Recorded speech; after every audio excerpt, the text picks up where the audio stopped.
નમસ્તે, હું જયેશ ઠાકોરની વાઇફ બિંદિયા ઠાકોર.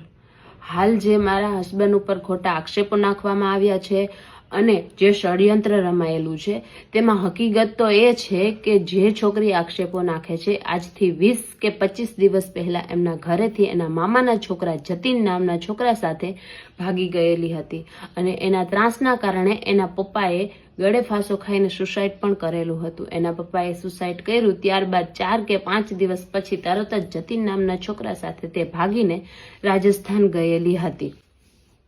તે ભાગી જતા જ તેમના મમ્મી પોલીસ ચોકીએ જઈને તેની છોકરીની ફરિયાદ લખાવા ગયેલા હતા, પણ પોલીસવાળાએ કોઈ પણ હાથ ઝાલ્યો નહીં.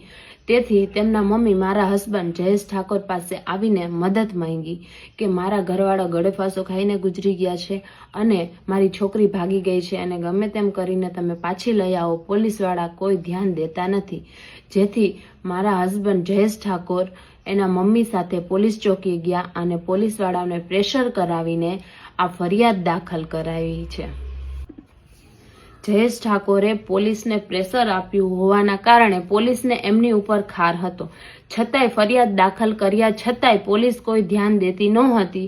જેથી એમના મમ્મીએ જયેશ પાસે મદદ માંગી હતી અને જયેશે તે છોકરીનું સરનામું, લોકેશન બધું કાઢીને પોલીસને આપેલું હતું કે ભાઈ આ જગ્યાએ આ છોકરી છે, આ સરનામા ઉપર છે, મેંદડા ગામ સાઈડ શાયદ, જ્યાંથી પોલીસ તમે લોકો એને લઈ આવો અને એમના મમ્મીને સોંપી દો.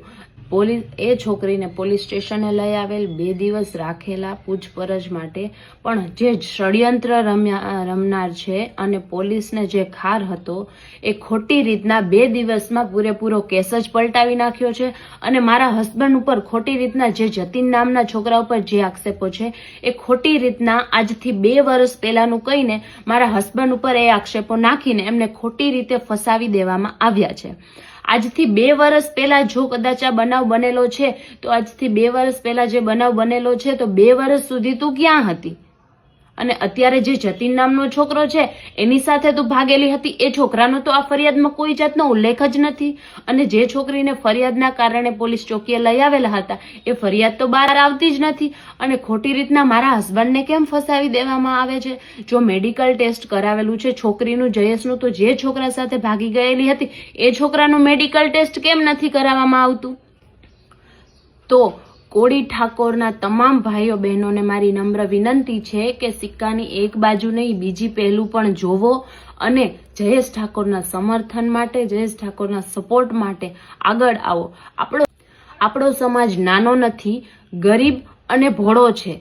એટલે આ આપણા સમાજને દબાવવામાં આવે છે. જો આજે આ આપણો સમાજ દબાઈ ગયો તો આગળ પણ આવી જ રીતના ખોટી રીતના દબાવવામાં આવશે. અને આપણા સમાજ માટે જે કાર્યકર્તા છે, આપણા સમાજનું ભલું ઈચ્છે છે અને સમાજને આગળ લઈ આવે છે, એને આવી જ રીતને મોટા મોટા ષડયંત્ર રમાઈને દબાવી દેવામાં આવશે. તો તમામ કોળી ઠાકોર સમાજના ભાઈઓ બહેનોને મારી નમ્ર વિનંતી છે કે આ મુદ્દાને ધ્યાનમાં લ્યો.